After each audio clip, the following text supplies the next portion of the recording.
ज़मीन का महादानामा यह कौन सी डॉक्यूमेंट है जो कि ज़मीन की खरीद बिक्री की शर्तों को तय करता है और इसकी प्रक्रिया क्या है और यह किस तरह से आपका जब ज़मीनी विवाद होता है तो यह आपके लिए बहुत ही महत्वपूर्ण हो जाता है। नमस्कार दोस्तों, मैं एडवोकेट जयशंकर प्रसाद निराला इस वीडियो में महादानामा लेकर आया हूँ। इसी टॉपिक पर मैं बात करूँगा कि एग्रीमेंट टू सेल यह क्या होता है। यदि आपने किसी से ज़मीन की बात कर लिया खरीद बिक्री के और आपने महादानामा तैयार करवा लिया, उसके बाद यदि वो मुकर जाता है तो फिर आपको क्या फ़ायदा हो जाती है और इसका मुख्य रूप से जो प्रारूप तैयार की जाती है तो उसमें दोनों पक्षों की क्या क्या डिटेल दी जाती है और यह आपके कितने काम आता है।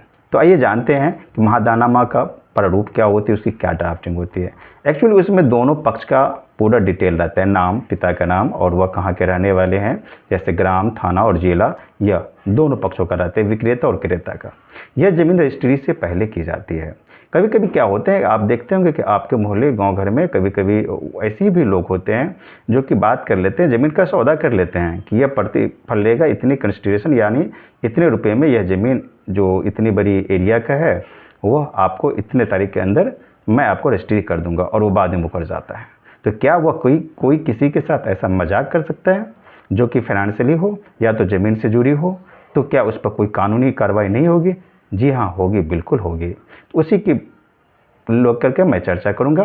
तो अब आता है कि जैसे मैं बता रहा था, प्रारूप आपको बता रहा था, तो उसमें इकरारनामा का विवरण जो होती है वो क्या क्या होती है। इसमें साफ साफ यह लिखा रहता है कि प्रथम पक्ष अपनी निजी जोत, आप ध्यान से सुनेंगे, यह कि प्रथम पक्ष अपनी निजी जोत यानी या तो दखल की भूमि, यदि जोत मतलब हो गया कि यदि वो कृषि योग्य भूमि है तो उसमें वो अपना क्या करता था, कृषि के लिए काम करता था, तो निजी जोत लिख दिया।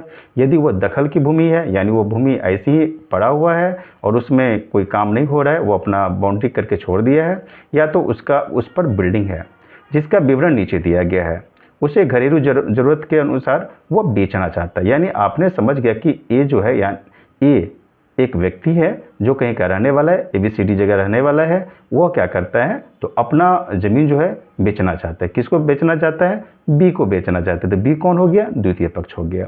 और उक्त भूमि की कुल राशि, आप जानते हैं कि जब कभी भी कोई भी ज़मीन खरीद बिक्री होगी तो प्रतिफल का होना बहुत ही ज़रूरी है, कोई भी सामान की बिक्री हो तो, क्योंकि विदाउट प्रतिफल जो है वो आपका विदाउट कंसिडरेशन वह जो है सेल जो होगा वो वैलिड ही नहीं होगा।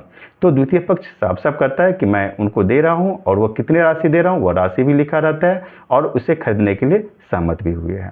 अब बात आती है कि महादानामा जब तैयार हो जाता है तो शर्तें क्या क्या रहती है उसमें। जो शर्तें ही आपको जानना बहुत ही महत्वपूर्ण है, क्योंकि जब आप कभी भी कानूनी रूप से उसे जानेंगे समझेंगे तो उसे ज़रूरत भी समझेंगे और उसे समझ पाएंगे कि यह सच में कितना काम का चीज़ होता है। तो उसमें जो मुख्य शर्तें होती है, सबसे पहले वो होती है बयाना राशि, यानी जो आप एडवांस में रुपया देते हैं। उसमें साफ साफ लिखा रहता है कि आज दिनांक सो एंड सो, मतलब जो भी है मेंशन कीजिए, द्वितीय पक्ष ने प्रथम पक्ष को बतौर बयाना यानी एडवांस में दिया। और वो एडवांस किस तरह से दिए? नगद में दिए तो लिखिए नगद के रूप में दिए, यदि चेक किए तो चेक लिखिए, यदि ऑनलाइन दिए UPI के माध्यम से दिए तो आप UPI नंबर भी डाल देंगे और उस माध्यम से आपने भुगतान किया जिसे प्रथम पक्ष ने स्वीकार किया।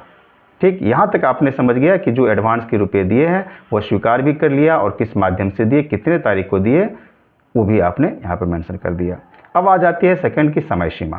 तो समय सीमा में क्या होती है, उसमें साफ साफ मेंशन रहता है कि जो एडवांस राशि दिया और जितने में प्रतिफल तय हुआ उसको माइनस करने के बाद, घटाने के बाद जो राशि बची वो राशि आप किस तरह से देंगे। तो बोला जाता है कि शेष राशि इतना रुपया जो भी बचा उसका भुगतान या तो महीनों या तो दिन, इतने दिन के भीतर कर दिया जाएगा। वो डेट उसमें मेंशन कर दिया जाता है जिससे कि प्रथम पक्ष रजिस्ट्री यानी केवाला करा देंगे। यानी जो पैसा है वो पैसे इतने समय के अंदर दिया जाएगा, बची हुई राशि, और उसके बाद जो है केवाला हो जाएगा।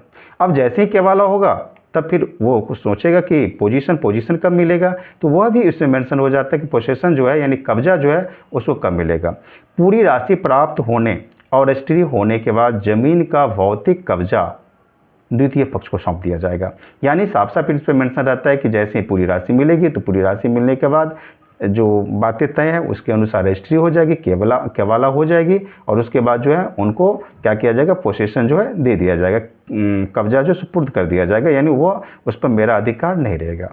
अब है भार मुक्त। तो भार मुक्त के बारे में भी समझ जाइए कि प्रथम पक्ष ये घोषित करते हैं कि उक्त भूमि हर प्रकार के भार, यानी उस पर कोई भी आदमी का किसी तरह से पैसा लेकर के उसको पेपर दे देना, या तो किसी तरह से इस पर ऋण लिया रहना, या तो कानूनी विवाद से मुक्त है। यह साफ साफ इसमें मेंशन रहता है कि जो ज़मीन की खरीद बिक्री हो रही है वह खरीद पर किसी भी दूसरे का अधिकार नहीं है, न ही किसी बैंक में वो इस ज़मीन को दे करके लोन लिया गया है, न ही किसी आदमी को बोला गया है कि उसके पास तुम्हारा जो है तुम मुझे पैसे दो और वह ज़मीन तुम बाद में ले सकते हो। इस पर किसी तरह का कोई भी किसी दूसरे का ऑनरशिप नहीं है, यानी वह पूरे के पूरे भार मुक्त है, किसी का कर्ज इस ज़मीन के ऊपर नहीं है।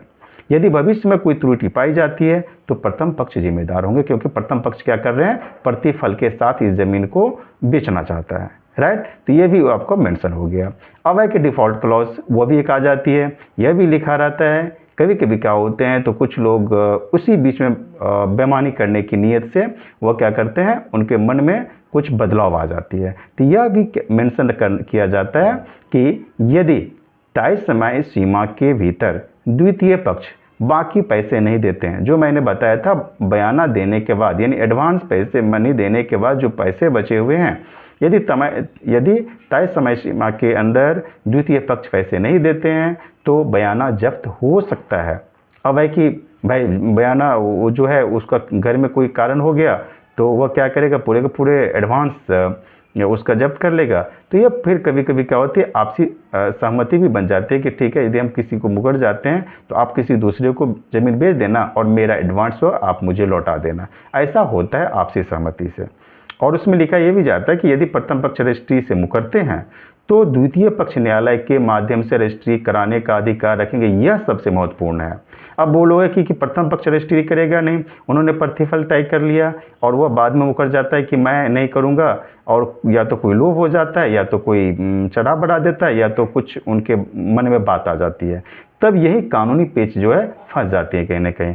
तो साफ साफ इसी लेकर के जो है, ये मादानामा लेकर के जो एग्रीमेंट है वो एग्रीमेंट लेकर के कोर्ट में जा सकते हैं कि उन्होंने मेरे साथ ऐसे से तय किया था और जो रेट तय हुई थी उसी दर पर मैं उनको देना भी चाहा, उसके बाद वो आज मुकर रहा है। तो यही कानूनी पेचीदा जो फंस जाती है। तो आपने इसमें समझा साफ साफ कि मादानामा क्या होती है, और इसे इजीली समझे तो एग्रीमेंट टू सेल होता है, यानी कोई भी ज़मीन बेचने से पहले ये तैयार कर ली जाती है ताकि ज़मीन का पूरा पैसा देने के बाद लोग फंस ना जाए। क्योंकि आप देखते हैं गांव घर में और आप अपने आसपास में देखते हैं कि कभी कभी ये कहता है कि दो पक्षों ने आपस में ज़मीन को लेकर के आपस में सहमति बनाई और कुछ एडवांस पैसे भी दिए, और कुछ दिनों के बाद उसके मन में क्या नहीं आया, या तो बगल वाले ने उसे चढ़ा बढ़ा दिया, तो अब कहता है कि यह ज़मीन मैं तुमको नहीं दूंगा, नहीं बेचूंगा। तो क्या वो ऐसे ही होगा? जी नहीं, इसके लिए भी कानूनी जो है बहुत सारे कानून बना हुआ है, और उस कानूनी वे में जाने पर बहुत अच्छा है। नहीं तो कभी कभी ऐसा देखने को मिलता है कि इस छोटी सी बातों को लेकर के बहुत बड़ी बड़ी घटना घट जाती है, मारपीट हो जाती है और भी कुछ